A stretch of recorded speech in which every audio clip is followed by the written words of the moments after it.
में कवर कर लिया गया है तो वोटों के प्रतिशत के हिसाब से, और सबसे लास्ट में रायपुर ग्रामीण का रिजल्ट यहाँ पर आएगा। और जानकारी मिल रही है कि जो ऑब्जर्वर हैं कांग्रेस के अजय माकन, वो कांग्रेस भवन पहुंचेंगे कुछ देर में। इसके अलावा जानकारी मिल रही है कि ओम माथुर जो प्रदेश प्रभारी हैं बीजेपी के, वो भी थोड़ी देर में रायपुर पहुंच सकते हैं। मनसुख मांडविया भी उनके साथ पहुंचेंगे। तो पूरी तरीके से हर पार्टियों की नजर रहेगी।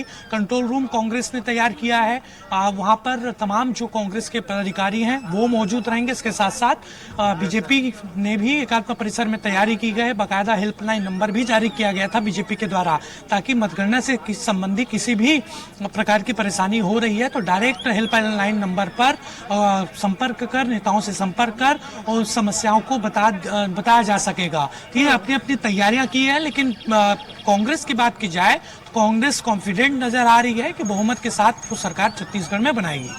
बिल्कुल हेमंत, और 8 बजे से डाक मतपत्रों की गिनती शुरू होगी और उसके बाद ईवीएम से जो है वो काउंटिंग शुरू होगी। लेकिन अब कब तक जो स्थिति हमें स्पष्ट देखने को मिलेगी? हालांकि ऑफिशियल अनाउंसमेंट जो है वो शाम तक होगा, लेकिन जिस तरह से रुझान आते हैं उससे हम अंदाजा लगा लेते हैं कि अब जो है इस प्रत्याशी की जीत हो सकती है या वो बढ़त बनाए हुए हैं।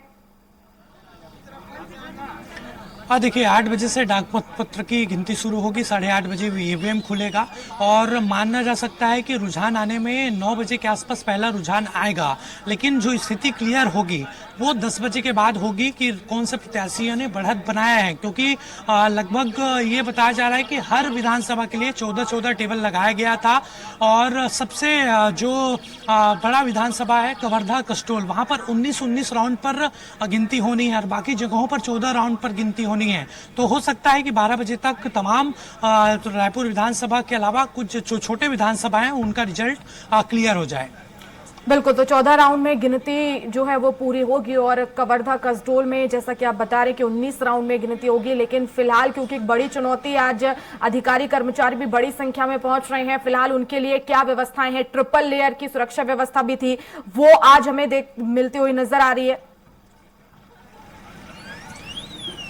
देखिए पूरी व्यवस्था कर ली गई थी चुनाव आयोग के द्वारा। कल शाम हेमंत, मैं आपसे जवाब लूंगी इसका। जबलपुर की ओर रुख कर लेते हैं, अरविंद दुबे हमारे साथ जुड़ गए हैं। अरविंद जी, क्या अपडेट मिल रहा है जबलपुर में?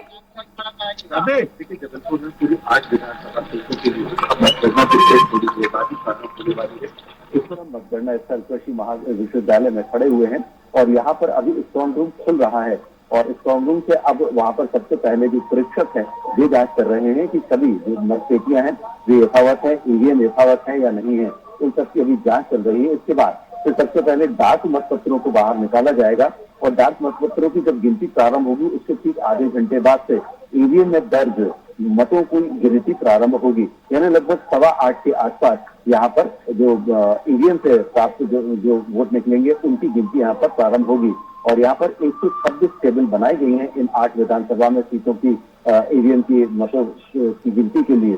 और इस पर जो मतगणना कर्मचारी हैं वे यहाँ पर तैनात हो चुके हैं, बैठ चुके हैं, सबको सीटें अलॉट कर दी गई है। जैसा कि भारत निर्वाचन आयोग का आदेश था कि जब मतगणना स्थल पर सभी मतगणना कर्मचारी पहुंचेंगे तभी उन्हें बताया जाएगा कि वे किस विधानसभा की सीट पर बैठकर मतों की गिनती करेंगे। इस हिसाब से वो आवंटन यहाँ पर हो चुका है और अब इस वक्त स्ट्रॉन्ग रूम से जांच की जा रही है और जो डाक मतपत्र हैं उन्हें बाहर निकालने की जो प्रोसेस है वो की जा रही है। इस वक्त कुछ राजनीतिक दलों के जो एजेंट हैं वो भी यहाँ पर हैं, उनके सामने ये प्रक्रिया हो रही है।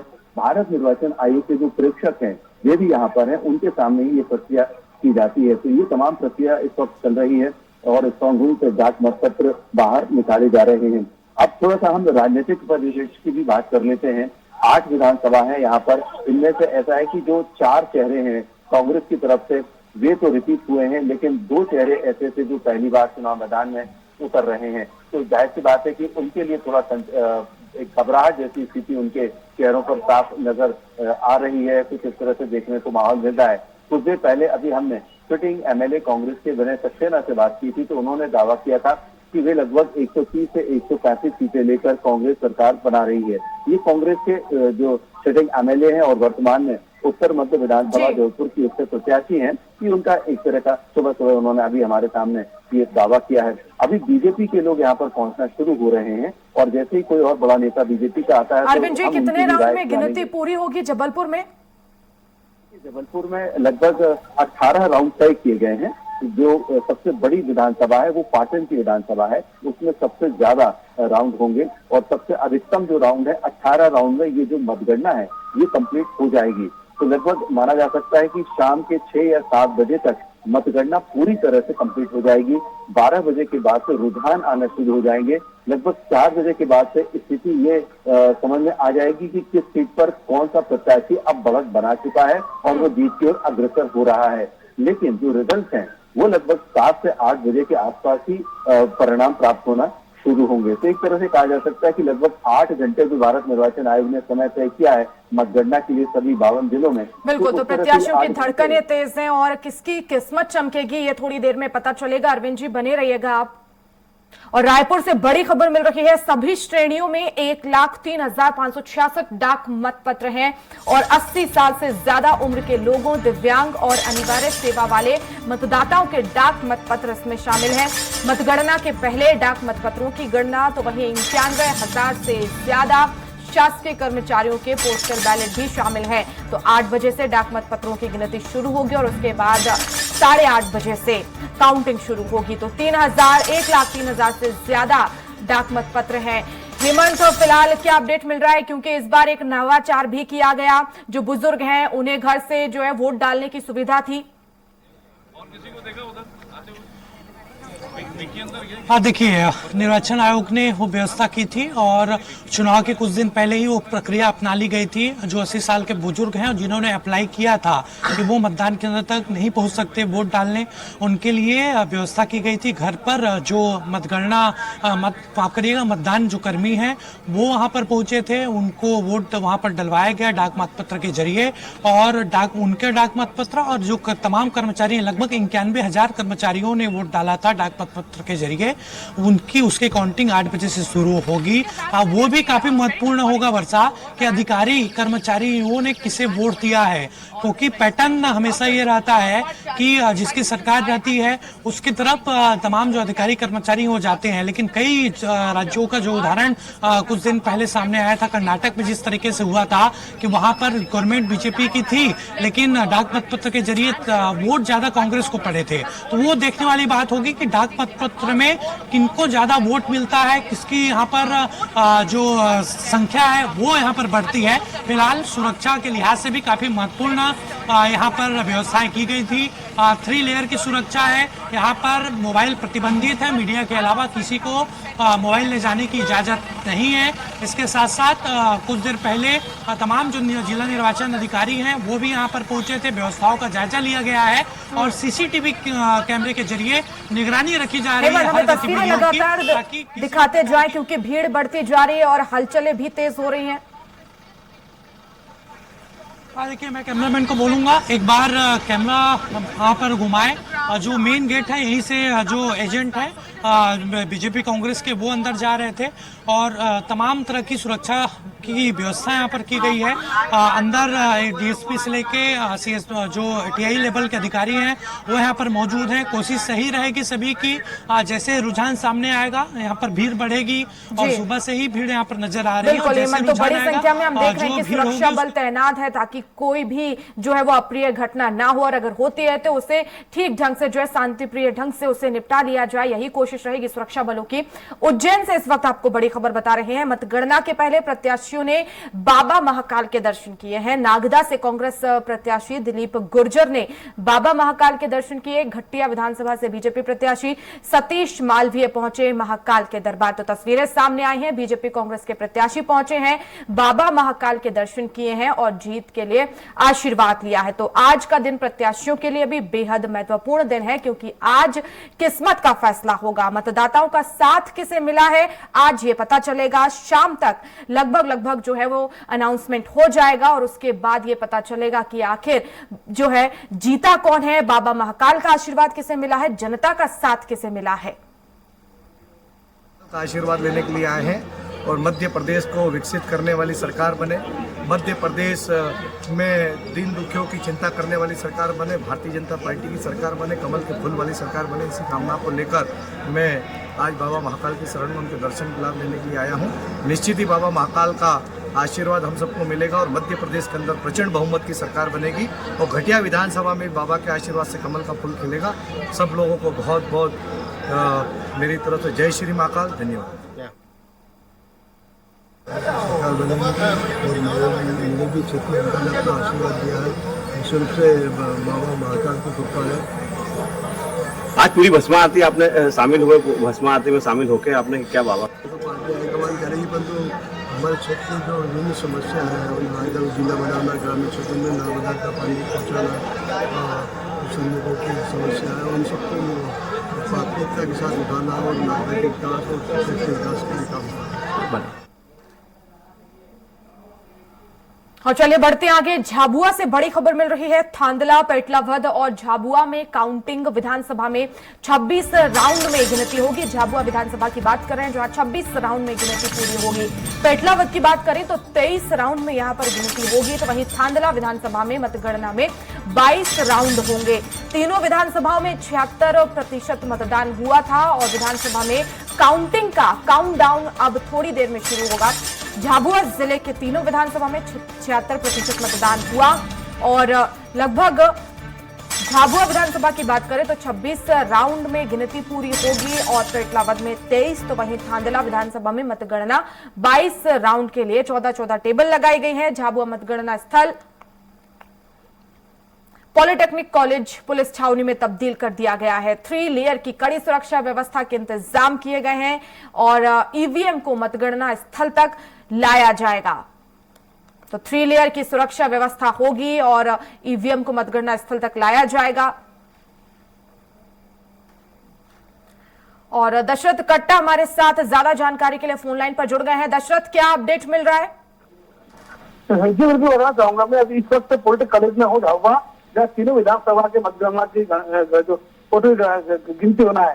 यहाँ पर शासन द्वारा, पुलिस द्वारा अच्छी तरह से मुक्त सुरक्षा की व्यवस्था की गई है और अभ्यर्थी भी यहाँ पहुंच रहे हैं और यहाँ पर कड़ी सुरक्षा की गई है। जी बिल्कुल दशरथ, तो कहीं 23 राउंड और कहीं 26 राउंड में जो है वो गिनती पूरी होगी और ऐसे में कब तक जो स्थिति हमें स्पष्ट होती हुई नजर आएगी? जी बिल्कुल बताना चाहूंगा मैं। झाबुआ जिले की 3 विधानसभा में इसमें जो पहला जो झाबुआ विधानसभा की 26 राउंड में जो गिनती होगी, पेटलावद की जो 23 राउंड में गिनती होगी। तो वही थांदला विधानसभा की अगर बात करें तो यहाँ 22 राउंड में गिनती होगी। उसके बाद यहाँ 14 टेबल लगाई जाएगी और अगर देखा जाए तो लगभग साफ स्थिति लगभग 1 बजे के आसपास हो जाएगी कि कौन कहाँ आगे चल रहा है, कौन किसकी सरकार बन रही है। जी बिल्कुल दशरथ, मतगणना स्थल पर अभी प्रत्याशी नजर आए अपने अपने समर्थकों का हौसला बढ़ाने के लिए। जी बिल्कुल, अभी प्रत्याशी अगर देखा जाए तो यहाँ पेटा विधानसभा से कांग्रेस के जो वापसी महिला जो देखे गए अभी यहाँ पर वो फिलहाल में समर्थकों के साथ पहुंचे हैं। और अभी वही बात करें भानु भूरिया जो भाजपा के प्रत्याशी है, जो यहाँ के जो झाबुआ विधानसभा के, वह भी यहाँ पर प्रत्याशी अपने कार्यकर्ताओं के साथ पहुंचे हैं। तो वहीं दूसरी ओर थांदला विधानसभा की बात करें तो वहाँ से अभी जो कलसिंह भावर जो जिला मोर्चे के प्रदेश अध्यक्ष थे, जो प्रत्याशी बनाए गए भाजपा के, वह भी अपने सपोर्टर करने पहुंचे। जी बिल्कुल दशरथ, लेकिन क्या बीजेपी और कांग्रेस में सीधा मुकाबला या त्रिकोणीय यहाँ पर नजर आ रहा है? जी बिल्कुल, झाबुआ जिला की तीनों विधानसभा सीट की अगर बात करें तो यहाँ पर तीनों विधानसभा में कांग्रेस का कब्जा है और यहाँ देखा जाए तो मुख्य मुकाबला कांग्रेस और भाजपा के बीच में देखा जा रहा है। त्रिकोणीय मुकाबला देखा बात करें तो जयस्थ संगठन है यहाँ पर जो दिखाई दे रहा था, लेकिन वो भी कहीं न कहीं यहाँ पर इनके लिए रोड़ा बन सकता है। जी दशरथ, लेकिन एग्जिट पोल आने के बाद क्या स्थिति यहाँ पर देखी गई? दोनों ही प्रत्याशी, क्योंकि बीजेपी कांग्रेस के जो है बीच कड़ा मुकाबला देखा जा रहा है, क्या कुछ प्रतिक्रिया रही थी?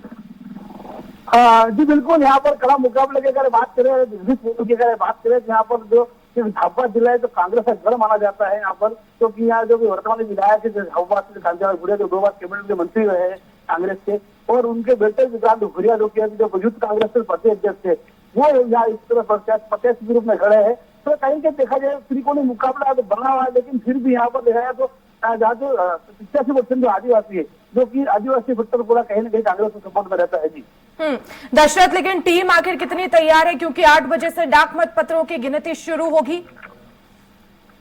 हाँ, टीम बिल्कुल यहाँ पर कड़ी सुरक्षा के बीच यहाँ पूरी व्यवस्था की गई है। सबसे पहले डाक मत पत्र की जो गिनती होगी, उसके बाद आधे घंटे तक जो गिनती चलेगी, उसके बाद ईवीएम में जो मतदाताओं ने जो आशीर्वाद दिया है यहाँ के जो प्रत्याशियों को, उनकी मतगणना होगी। तो यहाँ पर पुलिस द्वारा और जिला कलेक्टर द्वारा यहाँ पर पुख्ता इंतजाम के सुरक्षा जगह जगह प्रबंध की गई है। बिल्कुल आप वीडियो में साफ तौर देख सकते हो किस तरह से पुलिस जांच चेकिंग कर रही है। कुल कितने प्रत्याशी तीनों विधानसभाओं में मैदान में है? जी बिल्कुल बताना चाहूंगा मैं, झाबुआ जिला में लगभग झाबुआ विधानसभा के 8 प्रत्याशी मैदान में और सिद्धार्थ विधानसभा में 8 प्रत्याशी मैदान में और खानगा विधानसभा 2 प्रत्याशी मैदान में। जो कुल मिलाकर तीनों विधानसभा 25 प्रत्याशी मैदान में, जिनका भाग्य का फैसला आज जनता ने किया 17 नवंबर को, इसका भाग्य का फैसला आज होगा। जी बिल्कुल, बहुत शुक्रिया तमाम जानकारी के लिए दशरथ। तो झाबुआ में तीनों विधानसभा में कांग्रेस का कब्जा, लेकिन अब देखना होगा क्योंकि दोनों ही प्रत्याशी अपनी अपनी जीत का दावा कर रहे हैं। जबलपुर लिए चलते अरविंद जी लगातार बने हुए हैं। जी अरविंद जी, क्या अपडेट अभी मिल रहा है? देखिए वर्षा जी, अभी इस समय स्ट्रांग रूम से जो डाक मतपत्र हैं उन्हें बाहर निकाल लिया गया है और जो प्रोसेस होती है जांच की, परख की, वो प्रोसेस इस वक्त अधिकारियों के द्वारा की जा रही है और वहां पर आमतौर पर मीडिया का प्रवेश प्रतिबंधित होता है। लेकिन निर्वाचन आयोग की तरफ से वहां पर वीडियोग्राफी है वो की जाती है। इस समय वो डाक मतपत्रों की जांच का काम इस वक्त यहाँ पर चल रहा है। कुछ देर बाद उसके बाद काउंटिंग डाक मतपत्रों की शुरू हो जाएगी और ठीक 30 मिनट के गैप के बाद ईवीएम में दर्ज मत है उनकी गिनती शुरू होगी। मैं पूरे महाकौशल के परिप्रेक्ष्य में थोड़ा सा जानकारी देना चाहता हूँ वर्षा जी। ये बीजेपी और कांग्रेस के कई बड़े नेताओं के भाग्य इस वक्त इस चुनाव में दांव पर लगे हुए हैं।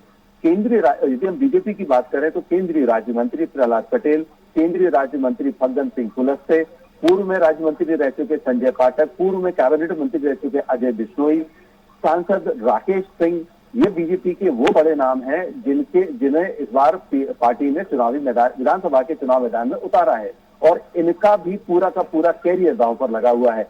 अब तो शांतिवादी तय हो जाएगा कि इनमें से कौन जीतकर बाहर आता है। बात करें थोड़ा सा कांग्रेस के बड़े नेताओं की, तो सबसे सर्वोच्च नाम जो आता है कांग्रेस के प्रदेश के नेताओं का वो कमलनाथ का है। कमलनाथ जी के चुनाव लड़ रहे हैं तो जाहिर सी बात है कि उनका भी सब कुछ दांव पर लगा है। क्या परिणाम आते हैं तो हमें शाम को पता लग पाएगा। लेकिन उसके बाद यदि हम देखें तो यहाँ पर तरुण भनोट, उनके कार्यकाल में जो वित्त मंत्री थे उन्हें भी टिकट दी गई है। विनय सक्सेना दोबारा फिर से रिपीट हो रहे हैं यहाँ पर, वो भी बड़े सशक्त पार्टी के नेता माने जाते हैं, वो यहाँ पर रिपीट हो रहे हैं। तो इस तरह से जो कांग्रेस के भी बड़े नेता हैं, एनपी प्रजापति जो विधानसभा अध्यक्ष थे पूर्व, वो भी गोटेगांव से चुनाव लड़ रहे हैं। तो ये जो बड़े नाम हैं, इस वक्त शाम तक ये देखना होगा कि इन बड़े नामों को जनता ने पसंद किया या बिल्कुल अरविंद जी, तो महाकौशल में मुकाबला काफी दिलचस्प है। अब देखना होगा कि क्योंकि सत्ता में पहुंचने के लिए महाकौशल को जीतना बहुत ज्यादा अहम हो जाता है, लेकिन अब देखना होगा कि यहाँ पर किसकी और कौन सा प्रत्याशी होगी जिसकी किस्मत चमकेगी, ये देखने वाली बात होगी। बने रहिएगा। विनोद ग्वालियर से लगातार बने हुए हैं। विनोद, ग्वालियर की अगर बात की जाए तो कौन से बड़े चेहरे जिनकी आज प्रतिष्ठा दांव पर? देखिए, ग्वालियर चंबल संभाग की अगर हम बात करें, खास करके अगर ग्वालियर की बात करें तो ऊर्जा मंत्री प्रद्युम्न सिंह तोमर है, उनकी प्रतिष्ठा दांव पर लगी है। भारत सिंह कुशवाहा है बीजेपी की, वो चुनावी मैदान में है। भक्ति देवी चुनावी मैदान में है। तो ये 3 ऐसे बड़े चेहरे हैं जो उनकी प्रतिष्ठा दांव पर लगी है। इसके साथ साथ माया सिंह है जो कि मामी लगती है सिंधिया परिवार की, तो उनकी भी प्रतिष्ठा दांव पर लगी है। तो इसके साथ साथ कांग्रेस में लाखन सिंह दरअसल से चुनाव लड़ रहे हैं, पूर्व मंत्री भी है, कमलनाथ सरकार में मंत्री रहे हैं, तो उनका भी जो प्रतिष्ठा दांव पर लगी है। अगर चंबल अंचल की हम बात करें तो उसमें बीजेपी के गौतम मिश्रा है, केंद्रीय मंत्री नरेंद्र सिंह तोमर जो कि दिल्ली विधानसभा क्षेत्र से चुनाव लड़ रहे हैं, उनको चुनाव लड़ने के लिए भेजा गया था, तो उनकी सीट भी फंसी हुई है ऐसा जो बताया जा रहा है। साथ ही कांग्रेस के दिग्गज नेता है डॉक्टर गोविंद सिंह, नेता प्रतिपक्ष है, उनकी और गोटू अमरीश जो कि बीजेपी के हैं, उनके बीच में कांटे की टक्कर रही। और अभी फिलहाल कुछ कहना बड़ा मुश्किल है क्योंकि जब तक रिजल्ट नहीं आ जाता तब तक इनके कुछ नहीं कहा जा सकता। लेकिन ये पहली बार देखने को मिल रहा है कि लाहौर विधानसभा क्षेत्र पर कोई कुछ कहने से बच रहा है।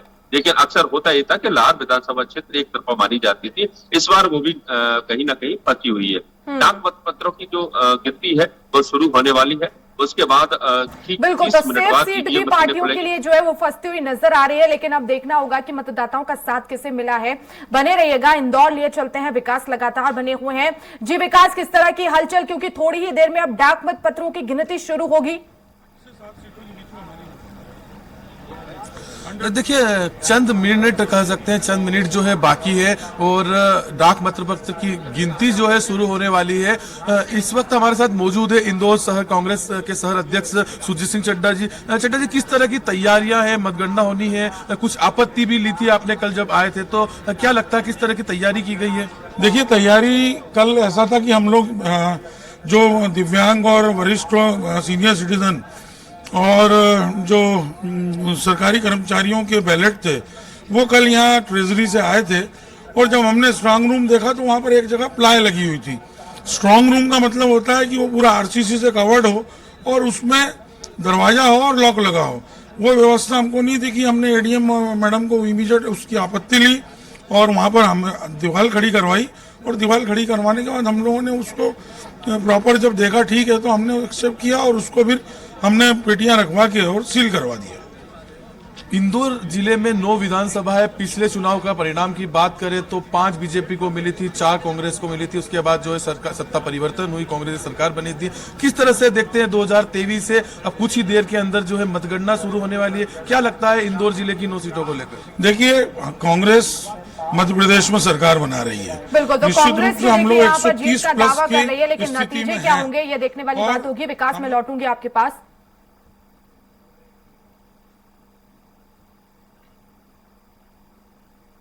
तो अलग अलग जगह से संवाददाता हमारे लगातार तैनात हैं, पल पल की अपडेट आप तक पहुंचाते रहेंगे। वक्त एक छोटे से ब्रेक का है, बने रहिए स्वराज एक्सप्रेस के साथ।